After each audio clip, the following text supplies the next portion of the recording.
We've enjoyed speaking to reporters from around the world, and joining us now is Arafat Hamrouni from Foot24 in Tunisia. Welcome.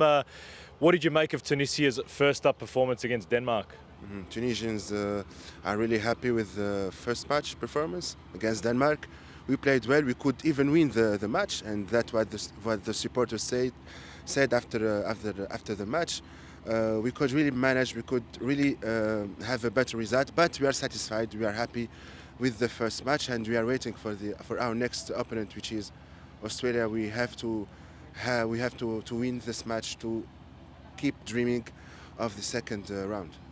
One thing that has really stood out is the strong Tunisian support here in Qatar. We've seen local cafes with Tunisian flags, etc., and they were very vocal in that first game against Denmark. Can you just explain why and how there are so many Tunisian fans here? Yeah, it's so simple. Qatar is the second destination for the Tunisian migrants. The first one is France, of course. The second destination is Qatar. So in Qatar there are 35,000 people, Tunisian people, living here in Qatar and working here, and there are 15,000 people that are coming to cover the World Cup. The World Cup for Tunisians is a dream, because we don't qualify in successive way. We qualify once, for example, in I don't know, 14 years, or I don't know what. So in Russia we made a huge crowd, and here in Qatar it's our game. It's a home World Cup actually for Tunisia. It is. Tell us about this Tunisian team, and I guess how they're viewed by Tunisian people. There's no big superstar player, but it's a very good, strong team. A team that doesn't concede a lot of goals either. Exactly. Besides the match against Brazil, when the coach tried to play a little bit offensive against a team which is number one in the world now, but at the other games, the coach and the approach of the whole team was a defensive. If we take, for example, the match against Japan, we won against Japan in Japan 3-0. So we played defensive way, and we played on counter-attack. And this is our force, because we don't have that star who goes and who dribble and stuff. We have fast players, we have compact group, we have a physical group that defend.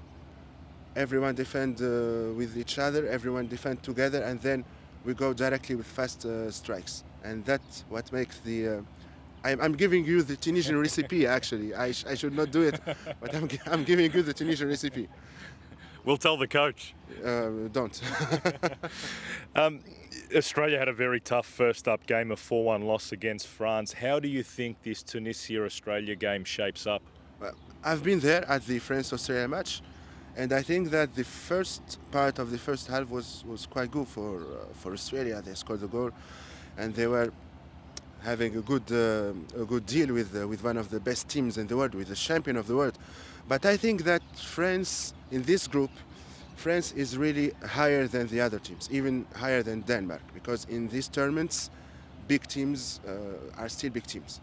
Okay, Germany has lost against Japan, or Argentina has been defeated against Saudi, but I think that those teams will, let's say 50%, they will qualify to the other round, because they have the traditions, they have the heritage, and they have superstar players. We've seen at the France-Australia game, superstars like Mbappé, like Giroud made the difference.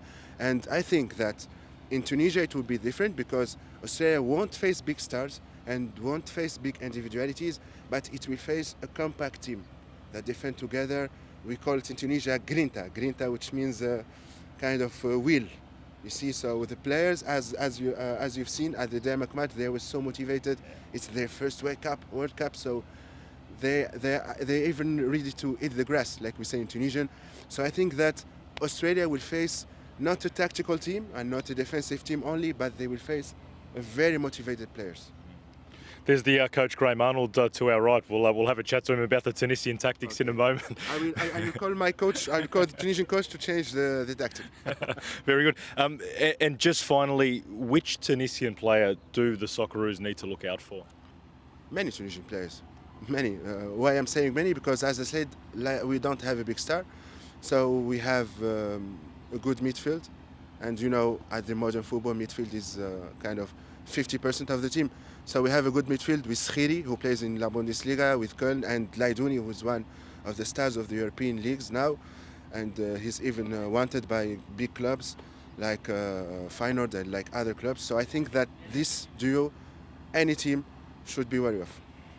Arafat, thanks for your time. May the best team win. Welcome. May the best team win, but I think the best team will be Tunisia.